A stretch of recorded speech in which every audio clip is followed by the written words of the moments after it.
Voilà, on va continuer. Donc, je disais, lorsqu'on est sur cette page, je suis prêt à créer mon dictionnaire.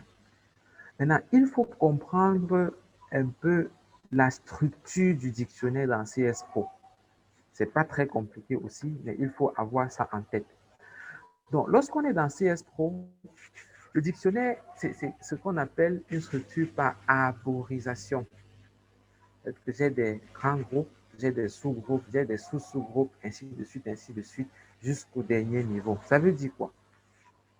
Premièrement, je vais avoir un grand niveau qu'on va appeler les dossiers ou en anglais records, qui en général vont correspondre aux sections ou aux parties de mon questionnaire.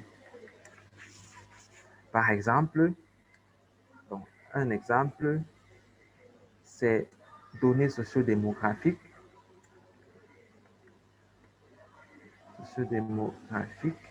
etc. Donc ça, c'est les dossiers.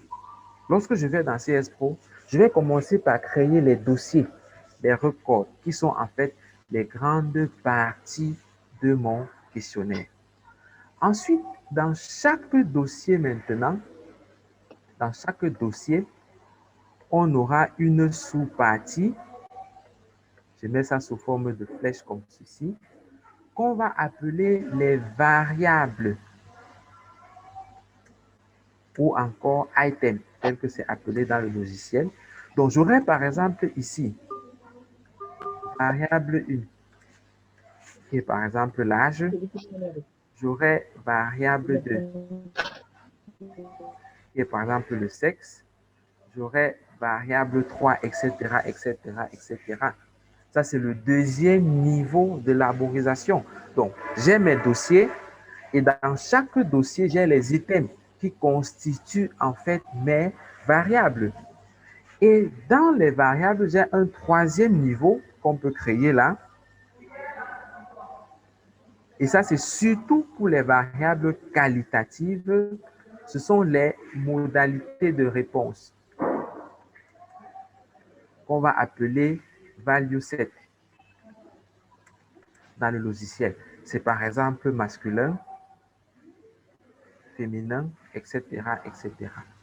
C'est ça les trois principaux niveaux d'arborisation. Donc, j'ai les dossiers qui sont les parties. Dans chaque dossier, j'ai les items qui sont les variables.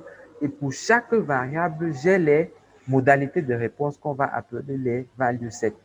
Et quand j'ai créé ces éléments pour mon questionnaire, j'ai fini avec le dictionnaire en fait. Donc, vous comprenez tout de suite que quand je veux créer mon dictionnaire, je vais commencer par mettre toutes les sections que j'ai dans mon questionnaire en termes de dossiers. Les sections et les sous-sections en principe, je vais les mettre comme des dossiers. Quand j'ai fini avec les dossiers, je vais aller maintenant dans chaque dossier, créer les variables ou les items qu'il y a dans ces dossiers-là.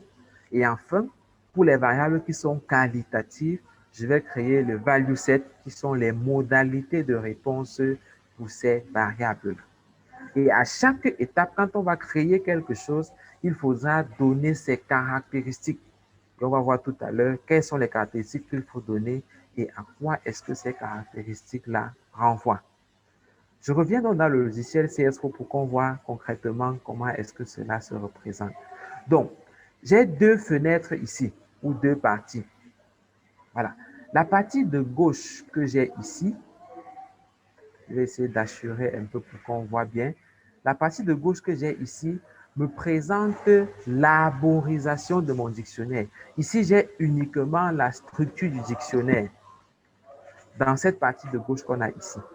Tandis que la partie de droite, elle, donc celle que j'ai ici, je vais assurer là en jaune, la partie de droite que j'ai ici, elle, par contre, va me permettre de préciser. Ah, ça ne se voit pas, je vais changer de couleur.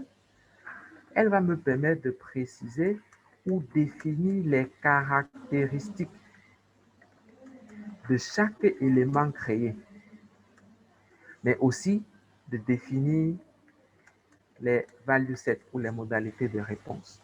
Donc ici à gauche, ce n'est que la structure. Quels sont les différents niveaux que j'ai? Mais à droite, c'est là où je vais définir maintenant les caractéristiques des éléments que j'aurai à créer pour mon masque de saisie ici. Comment est-ce que cela se fait donc? Voilà, j'y arrive. Très bien. Vous allez voir que ici, bon, je vais essayer de mettre la loupe. Je ne sais pas si ça va servir pour que ce soit bien visible sur l'écran de chacun. Très bien. Donc, vous avez ici à gauche l'arborisation, comme j'ai dit. Vous allez voir que lorsqu'on crée un masque de saisie, par défaut, il y a un dossier qui est créé là. Vous allez voir dictionnaire BMR Record. Les dossiers ont la couleur bleue en général, comme on peut voir à ce niveau-ci. Si je veux ajouter d'autres dossiers, on a dit je commence par créer les dossiers dont j'ai besoin. Je fais simplement un clic droit sur un dossier qui est déjà là. Je fais un clic droit. Quand je clique à droite ici, vous voyez que j'ai les options qui se proposent à moi avec comme option Add Record. Ça, c'est pour ajouter un nouveau dossier. Je clique simplement sur Add Record ici et vous allez voir que dans le champ de droite maintenant, qui s'affiche ici, on va me demander les caractéristiques de ce dossier que je viens de créer. Les caractéristiques dont on a besoin, qu'on va le plus souvent utiliser, il y a Record Label, comme on voit ici. Record Label, c'est simplement le nom du dossier sans aucune restriction. Le nom du dossier. Je vais mettre les espaces, les caractères spéciaux, les accents, et je crois que ça peut aller jusqu'à 250 caractères. C'est ça, Record Label. C'est le nom de mon dossier, donc le nom de la section de mon questionnaire en fait. Ensuite, ici, l'autre caractéristique que j'ai, c'est Record Name. Record Name, c'est toujours le nom du dossier, à la seule différence que j'ai des restrictions ici. Je ne peux pas mettre des espaces, je ne peux pas mettre des caractères spéciaux, le nombre de caractères est limité. Mais l'avantage, c'est qu'en général, le logiciel va proposer un nom là-bas qu'on peut juste conserver, tout simplement. Et les autres éléments qu'il y a là, on verra ça plus tard. Donc, tout ce qu'il faut voir actuellement, tout ce qu'il faut considérer actuellement, n'est que le record label que je vais mettre comme nom du dossier. Ici, par exemple, c'est données socio-démographiques. Ça, c'est le nom de mon premier dossier que je suis en train de créer. Lorsque j'appuie sur la touche Entrée de mon clavier, donc j'appuie sur Entrée, vous allez voir que ça crée automatiquement un nom dans le deuxième champ qu'on a ici. Alors, je vais retrécir un peu pour qu'on voit bien le nom qui a été créé là. Ça a mis automatiquement données socio-démographiques entièrement en majuscules et sans espace. L'espace a été remplacé par la barre de 8 ici. Et c'est ça, en fait, ce qu'on appelle le record name. C'est juste que c'est un nom, comme ce que j'ai eu avant, mais avec certaines restrictions, parce que c'est ça que le logiciel va utiliser après pour traiter cette variable-là. Et j'ai déjà créé ainsi mon premier dossier. Vous allez voir que sur l'arborisation ici, lorsque je vais faire entrer, bon, je peux faire entrer jusqu'à la fin, ça met directement ici le dossier données socio-démographiques.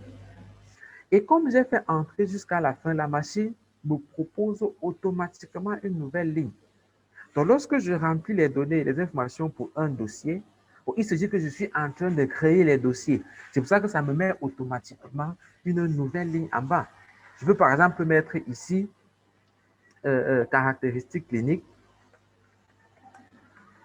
comme mon deuxième dossier. Je fais entrer et vous voyez que ça me propose directement un nom ici, caractéristiques cliniques, que je vais valider. Je fais juste entrer jusqu'à la fin. Ça me crée une nouvelle ligne en bas.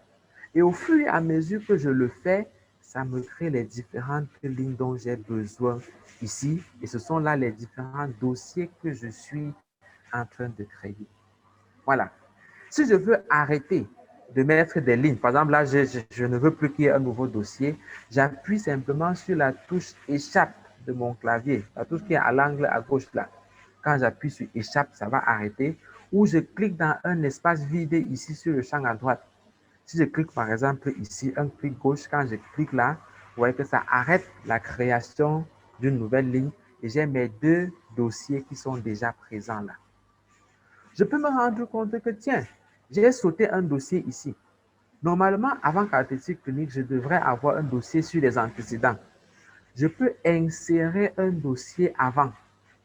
Quand je veux mettre un dossier avant, je vais cliquer à l'endroit où je veux mettre avant, faire un clic droit et je prends Insert Record. Donc, je fais un clic droit sur caractéristique clinique, un clic droit. Et au lieu de prendre Add Record, je vais prendre l'option Insert Record pour que ça mette le dossier avant celui que j'ai devant moi ici. Parce que si je prends Add Record, ça me met le dossier à la fin. Mais quand je prends Insert Record, vous voyez que ça met le dossier avant celui où j'ai eu à faire mon clic droit. Je peux mettre ici antécédent du patient. Par exemple, quand je fais entrer, il me met donc en disant du patient. Je fais juste entrer jusqu'à la fin et ça me crée toujours une nouvelle ligne automatiquement. Mais si je n'ai plus besoin de cette ligne, je clique sur un espace vide là et puis c'est bon. Également, quand le dossier est déjà créé, j'ai la possibilité de le modifier. Je peux modifier les caractéristiques du dossier. Pour cela, je fais un clic droit dessus. Maintenant, je me rends compte que non, ici, là, je voulais même plutôt dire antécédents médicaux du patient. Je fais un clic droit dessus et je prends Modify Record. Modify Record, il me donne donc la possibilité de modifier mon dossier ici. Je vais donc mettre là antécédents médicaux du patient. Antécédents médicaux du patient. Et puis, je fais entrer. Mais vous allez voir que ça n'a pas changé automatiquement le nom ici. Parce qu'en fait, il y avait déjà un nom que ça a créé précédemment. Je peux venir modifier moi-même maintenant pour que ça corresponde à ce que j'ai mis dans Record Label. Donc, je vais cliquer ici. Je mets une barre de 8 là et je mets médicaux en majuscule pour que ça respecte bien les caractéristiques de ce champ de réponse. Et vous allez voir que si j'appuie sur la touche espace, ça ne peut pas prendre parce que ce champ ne prend pas d'espace ici. On n'autorise pas les espaces là. Ce n'est que les lettres en majuscule et les barres de 8 qu'on peut ajouter là. Donc, ça, la possibilité que j'ai de modifier un dossier qui a déjà été créé. Je peux cliquer juste sur l'espace vide là et ma modification est prise en compte. Enfin, j'ai la possibilité de supprimer un dossier. Par exemple, celui-ci ne me sert à rien. Ce n'est pas moi qui l'ai créé. Il est arrivé là par défaut. Donc, je peux le supprimer une fois que j'ai créé tous mes dossiers dont j'ai besoin. Je fais un clic droit dessus et je vais prendre Delete Record.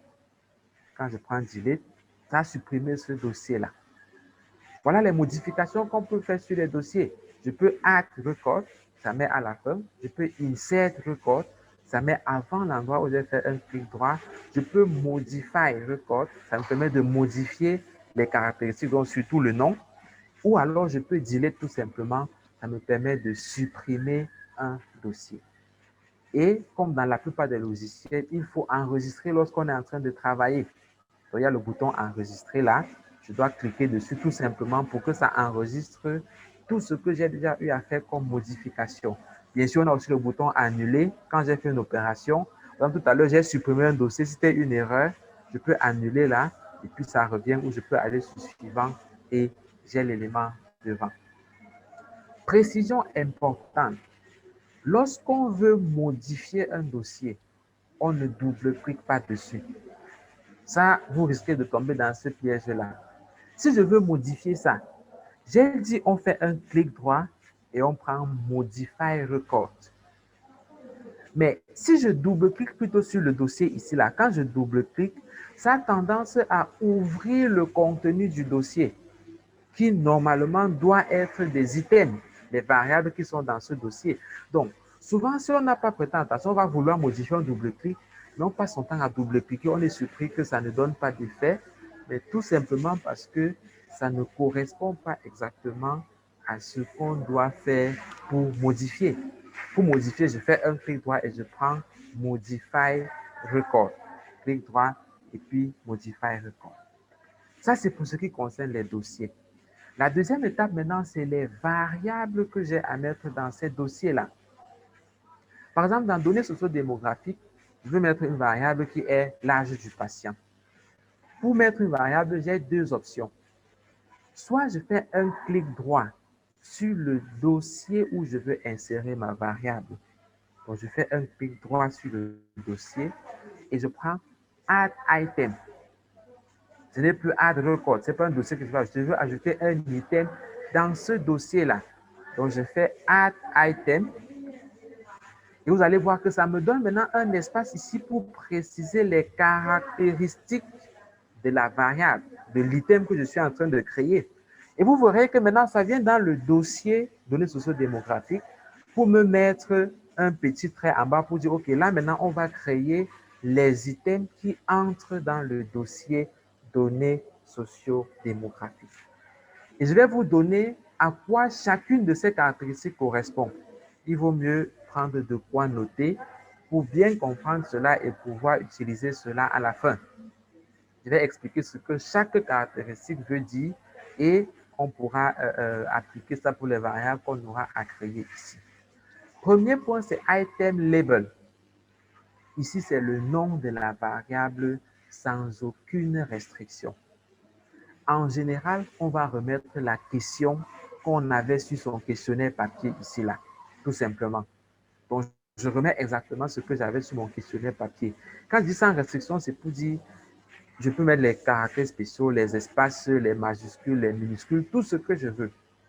Et petite astuce, si vos questions sont numérotées sur la version papier, il vaut mieux les numéroter directement en mettant le item label ici. Par exemple, je peux avoir 1. Ça, c'est la première question de la première section. Quel est l'âge du patient? Vous voyez que je peux mettre les espaces, je peux mettre A accent circonflexe, je peux mettre l'apostrophe, etc. C'est ça le item label.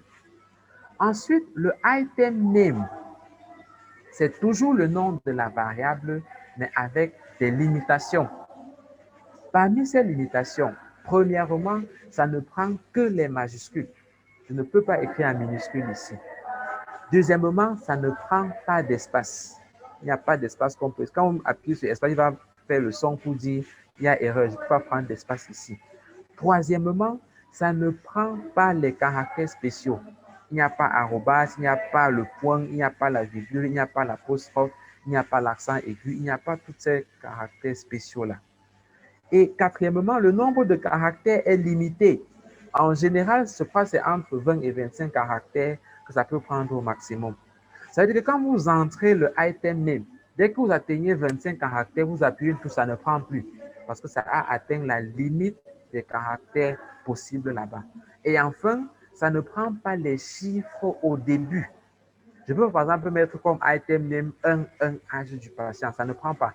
Les chiffres ne peuvent venir qu'après une lettre dans le item name ici. Et donc, vous voyez que ça peut être un peu complexe quand même à retenir. C'est pour ça que la machine crée par défaut un item name que je vous suggère de conserver sans le modifier, tout simplement.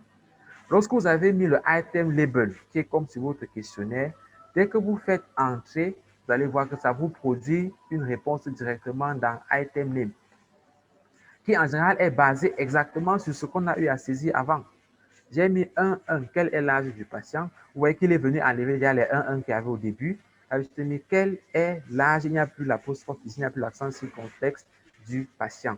Je préfère le conserver exactement comme ceci sans le modifier. Mais c'est quand même important de se rassurer que je peux reconnaître la variable en voyant uniquement ce nom-ci.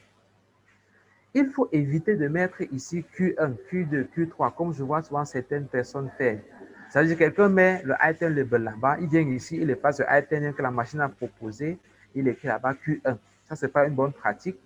Parce que quand je vais analyser les données, parfois, je n'aurai que ce nom-ci devant moi. Et si je ne peux pas reconnaître de quelle variable il s'agit en voyant uniquement ce nom, alors je suis coincé. Donc rassurez-vous toujours que, OK, quand même ce qui est là, c'est quelque chose que je peux reconnaître. Et ça, c'est surtout lorsqu'on a une question qui est très longue. Le item que la machine propose peut s'avérer trop court pour qu'on puisse le retrouver. Par exemple, je vais refaire ça là en mettant une question qui est longue. Supposons que parmi les questions que j'ai sur mon questionnaire, j'ai un d'après le participant qui a été interrogé, quel est l'âge du père? Par exemple, ça c'est ma question. Sachant qu'après ça, j'ai un 2. D'après le participant qui a été interrogé, quel est l'âge de la mère? Quand je fais entrer ici, vous voyez que le item name que ça me donne, c'est d'après le participant qui a été interrogé, quel? Pourquoi ça s'arrête? Parce que j'ai atteint la limite des caractères que le item name peut prendre. Et ça, je ne peux pas reconnaître cette question après, parce que j'aurai une autre question sur quel est l'âge de la mère, quel est le nombre d'enfants, ainsi de suite.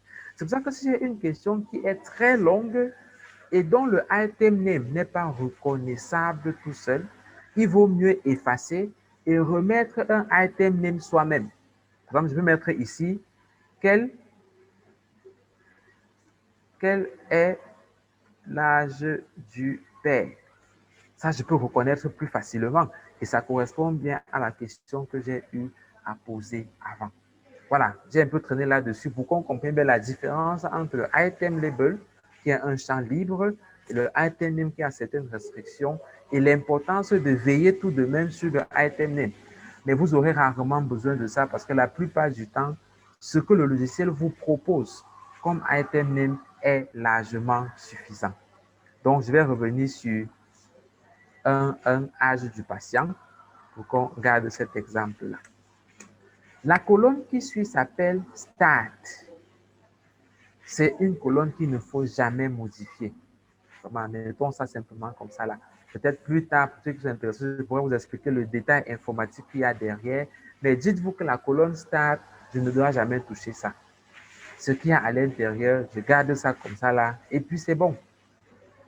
Ensuite, j'ai la colonne Length, longueur. Ceci correspond à quoi? C'est le nombre maximal de caractères que ma réponse peut avoir. Nombre maximal de caractères que ma réponse à cette variable peut avoir. Nombre de caractères de la réponse. Quand on dit un caractère, c'est soit les chiffres, si ce sont des nombres qui répondent, ou des lettres sont des lettres qui répondent. Pour l'âge du patient, par exemple, si je suis en train de travailler dans une population générale, je me dis que le nombre maximal de caractères qu'on peut avoir, c'est 3.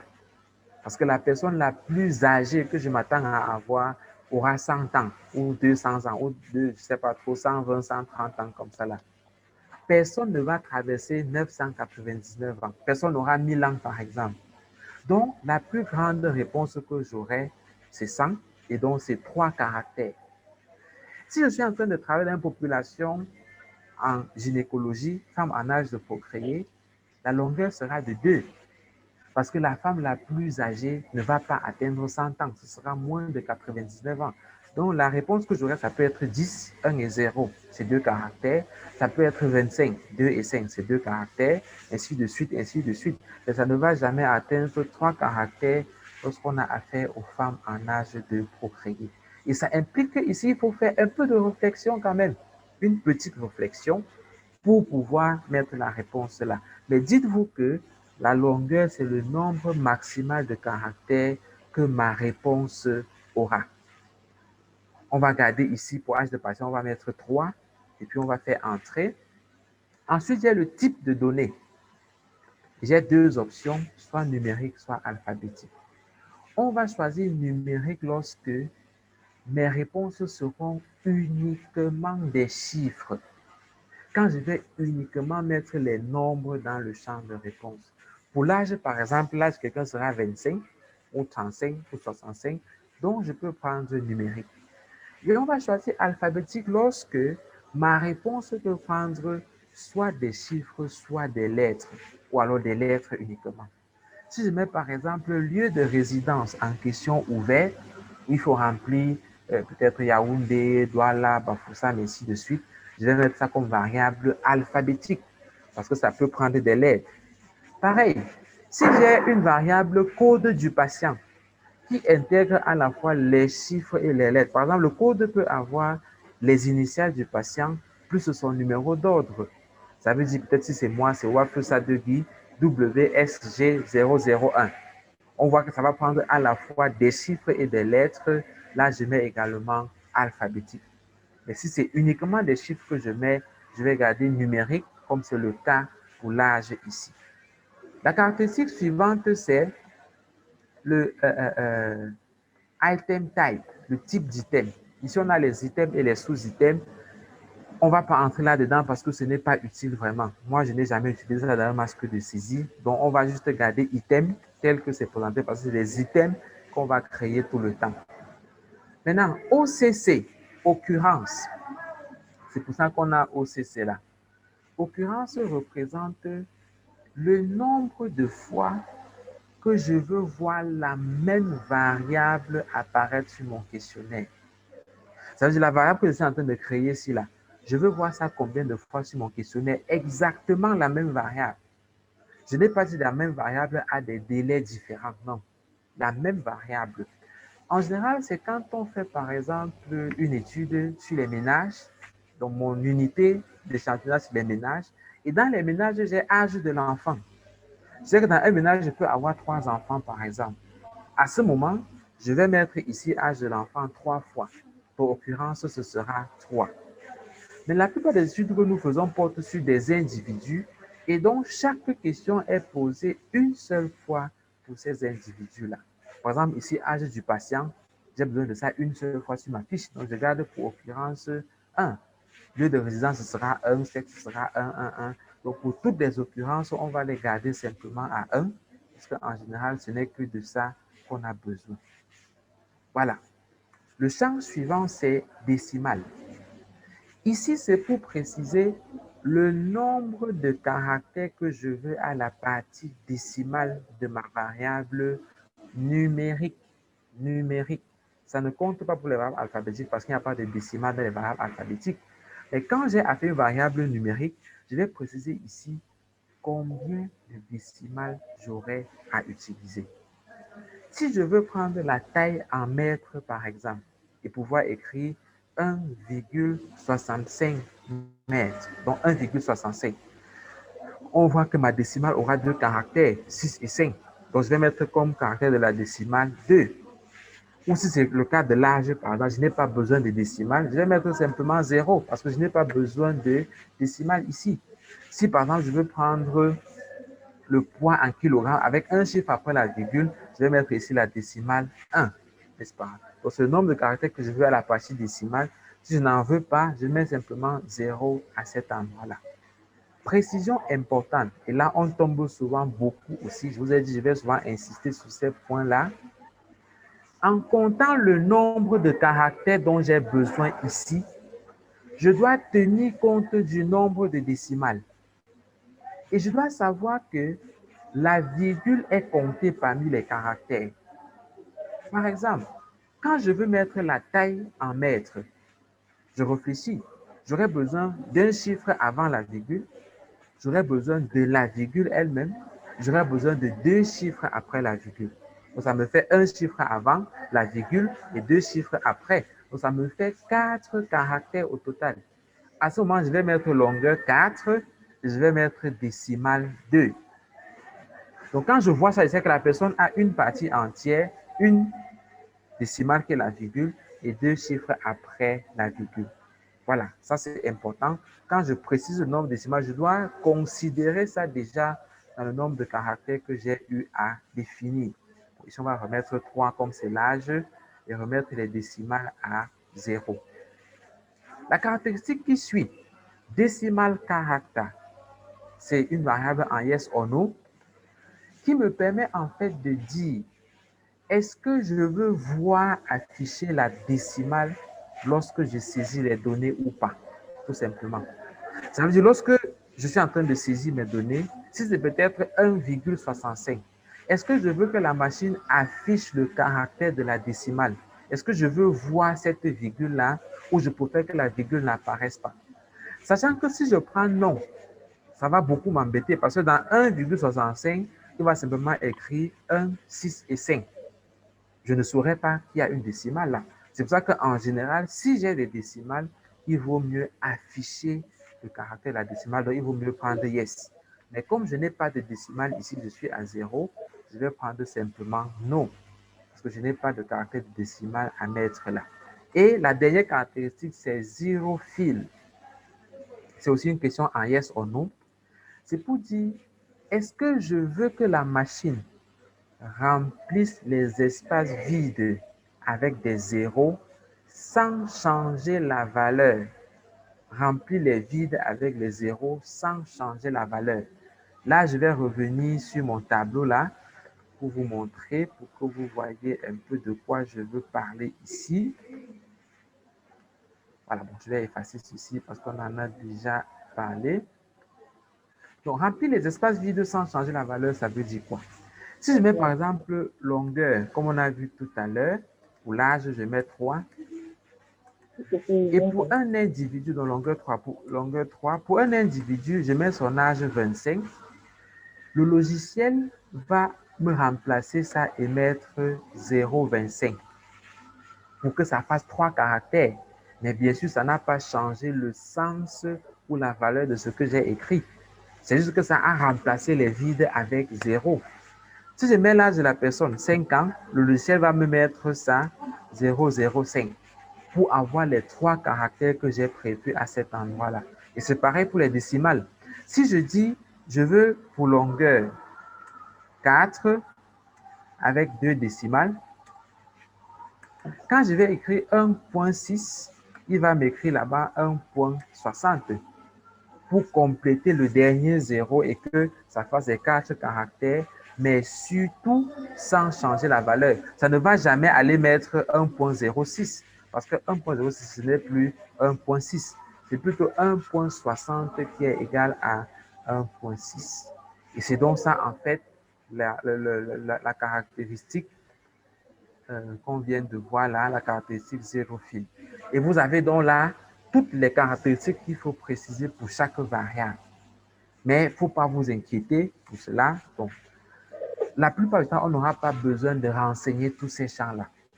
Pour la plupart des variables, vous aurez juste besoin de renseigner le item label et la longueur. Et parfois, vous pouvez changer le type ou le nombre de décimales. La plupart des autres, là, on va souvent garder la valeur par défaut, tout simplement. Par exemple, si je veux mettre la variable, donc, mettons 1,2, nombre d'années de résidence dans la ville. Je mets nombre d'années de résidence, par exemple. Je fais entrer. Le item même que ça même me convient, donc pas besoin de changer. Je fais entrer. Start, on a dit ne pas changer. Je fais entrer. Longueur, je me dis que la personne qui a le plus duré, peut-être c'est 50 ans ou 60 ans. Donc, c'est 2 caractères. Je mets 2 ici et puis je fais entrer.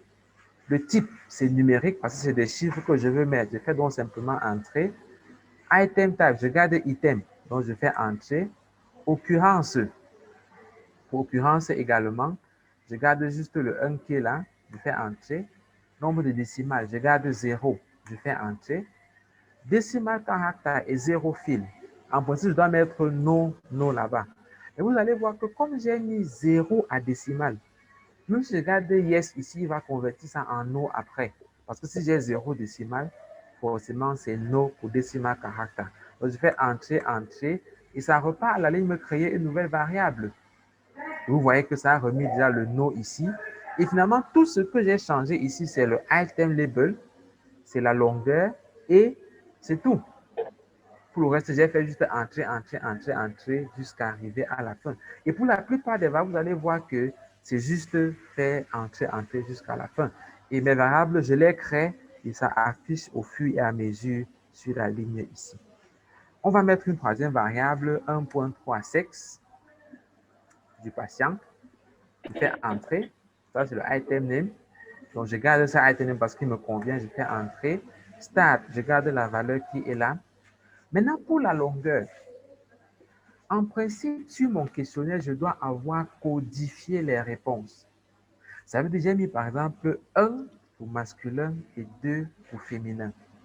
Ce qui sous-entend que quand je vais saisir mes réponses après, je vais écrire soit 1, soit 2.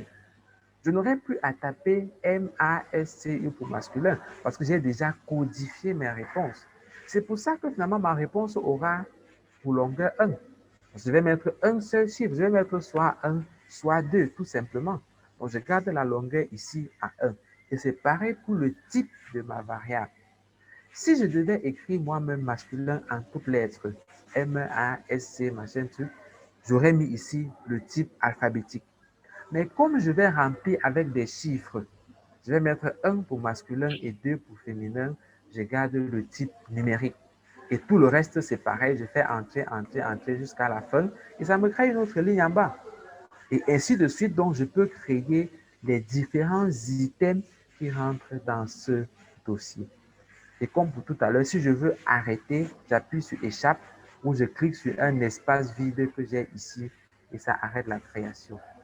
De même, si je veux ajouter encore un item, je peux faire un clic droit sur le dossier ici et je prends Add Item, tout simplement. Ou je peux me faire un clic droit sur un item qui est déjà là et je prends Add Item, ça va ajouter un item à la fin. Pareil, si j'ai oublié une variable à un niveau, je veux insérer. Quand je fais un clic droit, je prends Insert Item, ça met ça juste avant et je peux renseigner les informations. Et si je veux supprimer un item, par exemple, nombre d'années d'exemple, je fais un clic droit et je prends Delete Item, ça va simplement le supprimer. Quand je veux modifier, je fais un clic droit dessus, je prends Modify Item, ça me permet donc de modifier le contenu ici. Par exemple, ceci va devenir 1, 2 pour sexe du patient et voilà. Voilà comment donc on peut modifier les items qu'on a créés. Et quand vous voyez là, ici, par exemple, dans ce dossier, comme j'ai déjà 2 items, il y a un moins qui se met là. Je peux réduire ou dérouler le contenu. Réduire quand je clique dessus, quand je clique, ça déroule pour que je puisse voir le contenu. Ceux-ci n'ont pas de plus parce qu'ils sont encore vides pour le moment. Mais je peux moi-même renseigner les informations à l'intérieur. Par exemple, si je veux ajouter des informations dans la caractéristique clinique, je fais un clic droit, je prends Add Item. Par exemple, je mets là motif de consultation. Consultation. Je fais entrer. Je sais déjà que je vais répondre avec des chiffres que je vais coder en 1, 2, 3, 4, ainsi de suite, dont la longueur sera 1, le type numérique. Je peux juste faire entrer jusqu'à la fin. Ça me crée une autre ligne en bas parce que je sais déjà que je n'aurai rien à modifier ici, n'est-ce pas? Je peux avoir par exemple ici le poids en kilogrammes. Je vais juste mettre la longueur à 5 avec une décimale. Je garde décimal caractère à yes. Donc, pour que ça me donne la possibilité de saisir un chiffre, donc 3 chiffres avant la virgule, parce qu'on peut atteindre 100 kg, mais un chiffre après, et la décimale elle-même qui est comprise, ça me fait 5 caractères. Je fais entrer. Peut-être je veux calculer, je veux collecter les données sur la taille aussi. Notamment ici la taille, entrée. Là, j'aurais besoin de 4 caractères, entrée avec 2 décimales. Voilà. Peut-être je veux aussi l'indice de masse corporelle. Je mets la IMC, entrée. Ici, j'aurais besoin de 2 chiffres avant la virgule, la décimale et 2 chiffres après.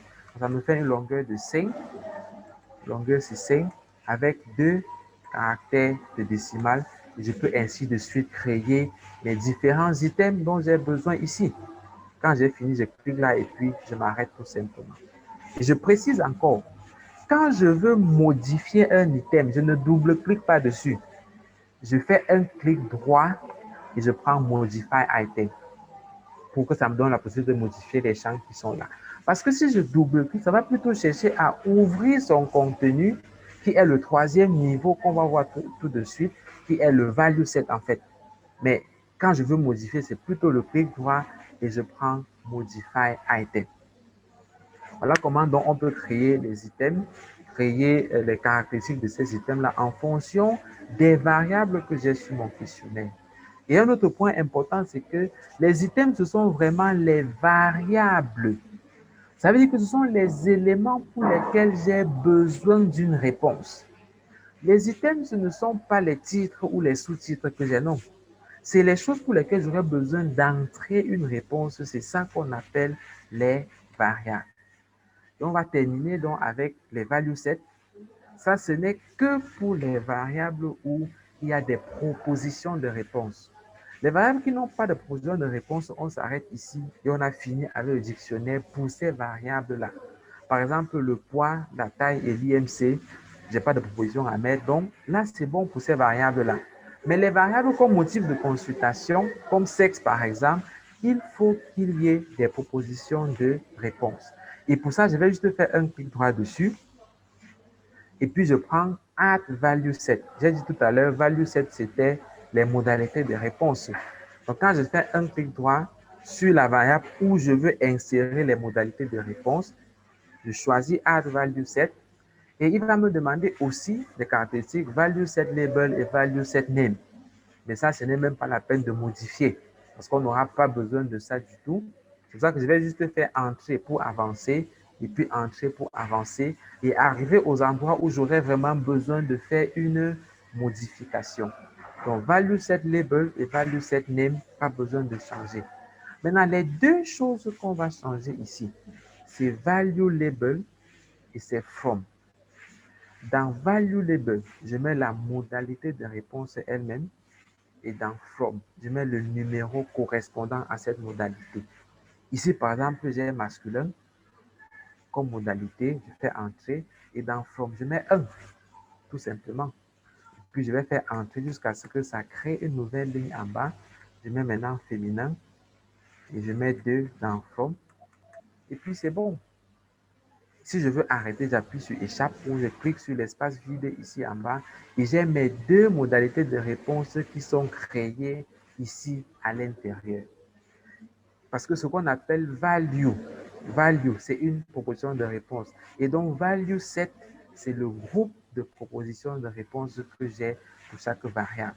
Si je mets mes variables, je vais peut-être faire la même chose pour motif de consultation.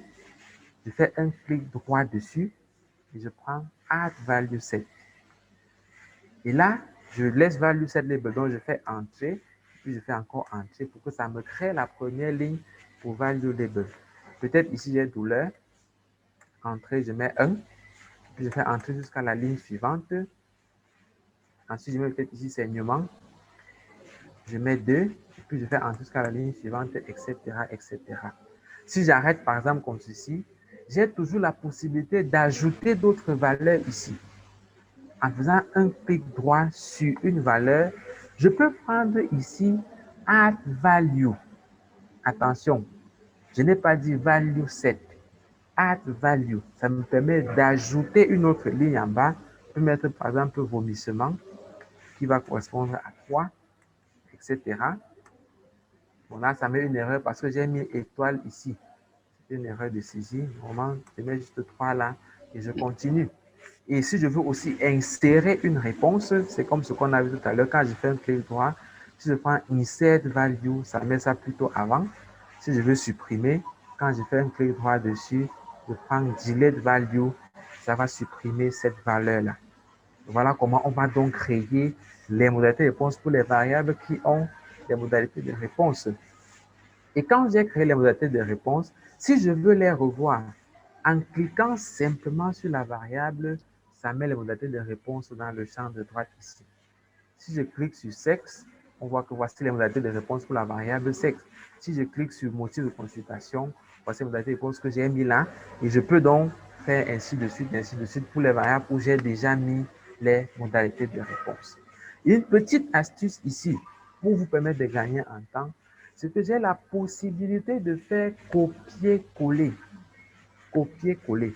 Et ça, c'est très important lorsqu'on a les questions à oui ou non, ou lorsque j'ai la même réponse qui revient fréquemment pour les variables. Je vais appliquer ça par exemple dans l'antécédent médicaux du patient. Ici, je vais d'abord ajouter les items. Donc, je fais un clic droit, je prends Add Item, je vais mettre HTA. Je fais juste entrer jusqu'à la fin, je n'ai rien à changer. C'est que la longueur, c'est 1, c'est générique et tout le reste. Je vais mettre ici diabète. Oups. Diabète. Entrée.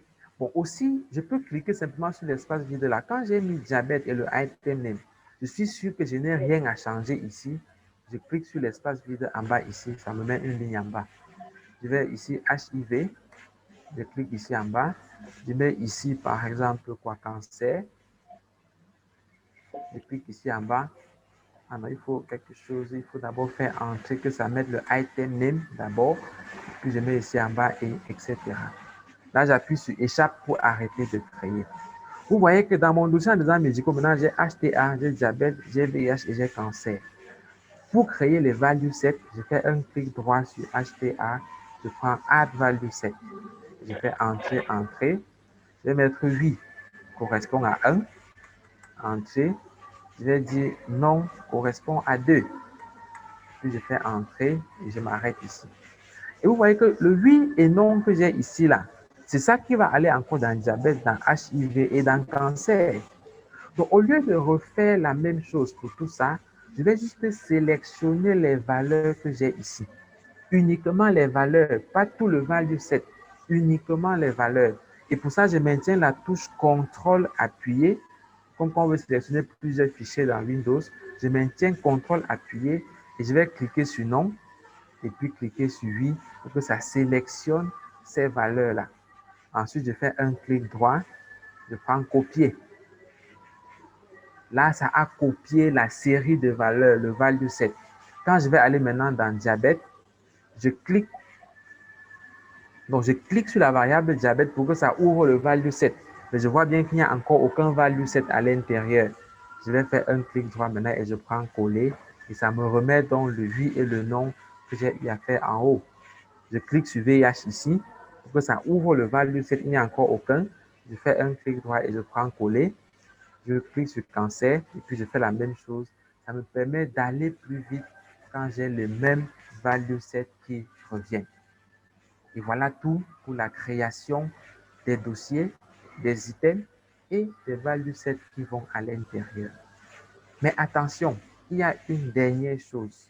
C'est la dernière chose importante de la soirée. J'espère que vous notez vraiment les points rouges quand je les signale parce que je suis convaincu que quelques-uns vont tomber là-bas. Dernier point rouge, c'est ce dossier que vous allez voir ici. Je n'ai pas parlé de ça depuis le début, mais il est là depuis qu'on a commencé. ID Items. C'est un dossier qui est extrêmement important. D'ailleurs, sa couleur est différente des autres. C'est au même niveau que les autres comme dossier, mais là, il est rose, alors que les autres sont bleus. Pourquoi cela? C'est un dossier qui contient ce qu'on appelle la variable d'identification. La variable, il faut insister sur la. C'est une seule variable que je dois mettre là-dedans et qui va me permettre de distinguer les patients, de distinguer les participants. Très souvent, c'est le numéro de fiche qu'on va mettre dans ce dossier-là. Donc, c'est un dossier qui doit contenir une seule variable normalement, un seul item qu'on doit mettre dedans. En général, c'est le numéro de fiche ou ça peut être le code du patient ou le numéro du dossier. Donc, ce n'est pas la section identification de mon questionnaire que je mets là-bas. La section d'identification doit avoir un record qui va bien avec toutes ces variables, mais je dois avoir en général une seule variable qui me permet de distinguer les individus. Par exemple, quand on fait une étude, si j'ai le patient numéro 120, on devrait pouvoir le retrouver sans ambiguïté. Si j'ai le patient ayant pour code WSG001, on doit pouvoir le retrouver sans ambiguïté. Et pour ça, je dois donc avoir une variable d'identification que je mets dans ce dossier-là. Donc, je vais ouvrir là. On se rend compte qu'il y a déjà un item que le logiciel a créé par défaut. Et il faut noter que c'est un dossier qui est obligatoire avec obligatoirement une variable au moins à l'intérieur. Si je le supprime, mon masque de saisie ne va plus s'ouvrir parce qu'il n'y aura plus d'éléments d'identification des fiches et donc le logiciel ne va pas pouvoir se retrouver là-dedans. C'est pour ça que par défaut, ça crée automatiquement le dossier et ça crée au moins une variable à l'intérieur. Maintenant, j'ai le choix. Je peux soit modifier cette variable pour mettre ma vraie variable d'identification que j'ai sur mon questionnaire, soit ajouter ma variable d'identification et supprimer celle qui est déjà ici. Donc, si je fais un clic droit là, je prends Add Item, je peux par exemple mettre ici numéro de fiche. Si c'est ça ma variable qui distingue les fiches, je fais Entrée. Si j'ai une centaine de fiches, je mets la longueur à 3 et tout le reste, pas besoin de changer. Je fais juste Entrée jusqu'à la fin. Et là, donc, j'ai la variable numéro de fiche que j'ai créée. Je vais donc supprimer ceci parce que ce n'est pas moi qui ai mis ça. C'est une variable par défaut. Un clic droit et puis je prends Delete Item et j'ai mon ID Items qui est rempli. il faut toujours penser à remplir cela, soit au début, soit à la fin, mais avoir au moins une variable d'identification à l'intérieur de ce dossier-là.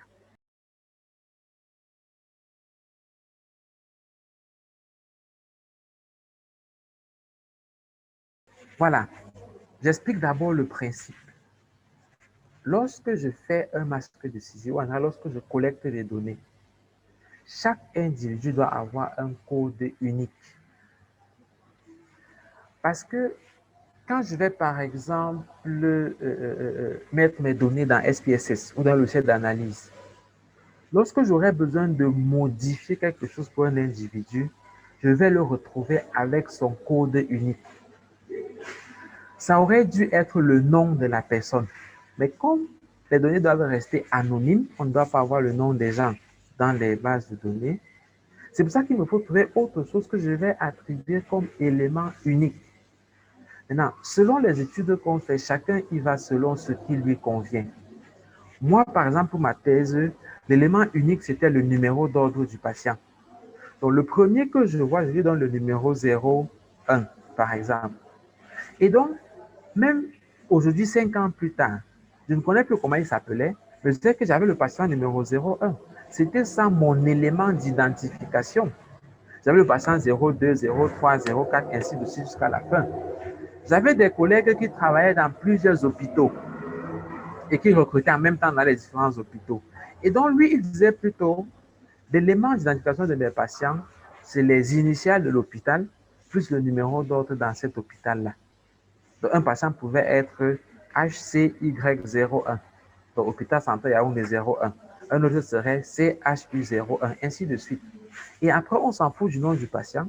Je sais seulement que ce que j'ai à traiter, c'est si on me donne le code du patient, je vais pouvoir le retrouver dans ma base de données. C'est ça le principe d'un numéro d'identification, parce qu'on n'a plus les noms là-dessus. Et pour chaque étude, si vous ne l'avez pas encore, il faut l'avoir. J'ai dit le plus simple, c'est d'avoir des numéros de fiches. Je peux avoir juste des numéros que je vais attribuer moi-même. C'est moi qui fais ma collecte des données. C'est moi qui attribue les numéros aux gens. Mais me rassurer juste que je n'aurai pas deux personnes qui ont le même numéro. C'est des numéros qui sont uniques. Et donc, quand j'ai créé cette variable-là pour mon étude, je suis en train de dire, cette variable, on doit la loger dans le dossier ID Items, pas ici en bas. Numéro de fiche ne doit pas venir ici en bas. C'est dans le dossier ID Items. Maintenant, c'est un dossier qui se gère exactement comme les autres dossiers. Hein. Les variables qu'on y crée, c'est exactement comme dans les autres dossiers. Par exemple, je prends le cas de celui qui a un numéro d'identification qui est fait des 3 premières lettres du nom de l'hôpital plus le numéro d'ordre du patient. Là, il faut qu'on réfléchisse un peu. Si le gars s'apprête à avoir 20 patients, donc il est sûr qu'à la fin de l'année, il n'aura que 20 patients. Ça veut dire que j'aurai les 3 premières lettres de l'hôpital, ça fait 3 caractères, et j'aurai les 2 chiffres du numéro d'ordre du patient. 2 parce que son maximum c'est 20. Il ne va pas atteindre 100 pour qu'on ait 3 chiffres. Donc pour celui qui est dans cette situation, son numéro d'identification sera de type alphabétique, parce que ça prend des lettres, et la longueur sera 5, parce que j'ai 3 lettres et 2 chiffres. Et donc, je vais venir dans ID Item ici, je fais un clic droit sur le dossier, et je prends Add Item. Là, je vais mettre ici numéro d'identification, ou je peux mettre même carrément numéro unique d'identification. Et je fais Entrée. Et là, ça me donne donc le item name qui va avec. J'avance. Le stade, je ne change pas. La longueur, je vais mettre à 5, comme on l'a dit en résonnant tout à l'heure. Et le type, je vais le mettre à alphabétique. Et je garde tout le reste sans changer. Il n'y a rien à modifier là-dessus. Et là, j'ai créé donc mon numéro unique d'identification. Maintenant, je vais supprimer ceci parce que je vous conseille d'avoir un seul item pour l'identification. Donc, je supprime ça, je fais un clic droit et je prends Delete Item. Et là, j'ai créé ma variable d'identification qui est dans le dossier ID Item. Maintenant, tout le reste, c'est comme ce qu'on a eu à faire jusqu'à présent.